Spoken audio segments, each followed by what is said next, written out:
can get when it comes to winter weather, because it just puts that glaze of ice on the roads, and then it can also weigh down the power lines. It can weigh down the trees. It only takes 1/4 of an inch to start to see some of those larger branches come down, and we can see 1/2 inch of ice. And so that's in the gorge. That's in the gorge. Yeah. So dangerous travel tonight. It backs off tomorrow, and then we get ready for another system, and that may even bring more ice by tomorrow night. So if it shuts down I-84, I mean, there's a possibility you could get stuck for maybe a couple of days if things don't warm up enough tomorrow afternoon. Yeah. So 37 degrees out there in Portland. It may feel like it's going to be icy around here, but just like last night, nothing but a cold rain for us, and temperatures will actually come up a little bit for us here in the valley and the metro area. East winds right now at about 20, so it makes it feel like it's in the 20s. Boy, does it feel cold out there. Bundle up as you head out the door. Rain is moving in, and we are going to see a wet night across the valley and into the metro area. Upper 30s to low 40s. You can see the temperatures a little bit milder the farther south you go, and that's where we're going to see temperatures tonight hovering closer to 40 degrees for us in the valley.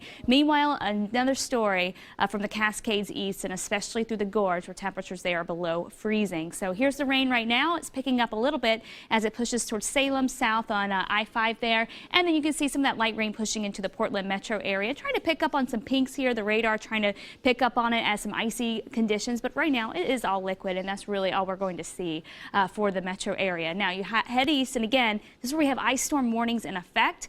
That's overnight tonight through tomorrow morning. 1/4 of an inch to 1/2 an inch of ice accumulations, all highlighted here in purple. It starts right over by Corbett here, just east of Troutdale. Keep in mind, Troutdale, Camas, that area, you're on the fringe, so you may even see a little bit of snow to start off with, and you may see some ice pellets too. But the bulk of the activity is going to be from Corbett back through North Bonneville, Cascade, Lost Carson, and back towards Hood River there. This is where we're going to see the icier conditions, and then we'll see it mix out a little bit as you head farther east, and that's where we're talking a couple of inches, 1 to 2 inches of sleet or snow, and then we may see some icing there too, some glazing there too. So travel could get quite treacherous east too, but again, it's that ice warning that really is going to make things very tough along that stretch of I-84. You head south, central Oregon, we have more winter weather advisories for you down towards Bend, back closer to Sisters there and up towards Madras, where we could see another couple of inches of snow, but it will be mixing in with rain as temperatures start to come up for you out that way. So tracking it all, here we are 6 o'clock, rain continues to push in,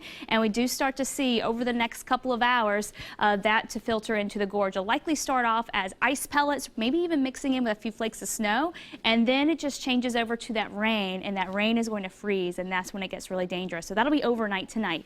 2:30 a.m. you can still see it coming down, especially back towards the Dalles and east, and even though the radar here is showing it green, again, that's likely going to be ice back across the gorge there. So by the time we wake up tomorrow morning, most of it winding down. We have a brief lull, and then by 4:30, 5 o'clock tomorrow afternoon, we're gearing up for another round of showers as the next system moves in. Temperatures will try to get above freezing for the gorge, and that will help things out a little bit, but then we're going to see them drop again, and we could see a little more icing tomorrow night there. Coastal forecast, low to mid-50s tomorrow. Winds start to pick up tomorrow night, and we have high wind watches in effect overnight tomorrow night through early Thursday. But during the day tomorrow, the wind shouldn't be too bad, and we'll just have some spotty rain at times. I-5, spotty rain early in the morning. The bulk of our rain comes tonight, and then we get more showers coming in tomorrow evening. Upper 40s for highs. That'll feel a lot milder for us. And we're talking highs close to 40 for Bend and Madras, and then 20s and low 30s farther east, where we'll see a little bit more snow, and then that rain-snow mix for central Oregon. And then for the Cascades, rain-snow mix for you. Snow levels start to rise all the way up to 6,500 feet by the end of tomorrow, and we'll have gusty winds through the gorge and that freezing rain tonight, but it does taper off by tomorrow morning. Again, it could take a little while for those roads to thaw out, though, so keep that in mind. Here's your 7-day forecast. Mid-40s tomorrow, low 40s for lows.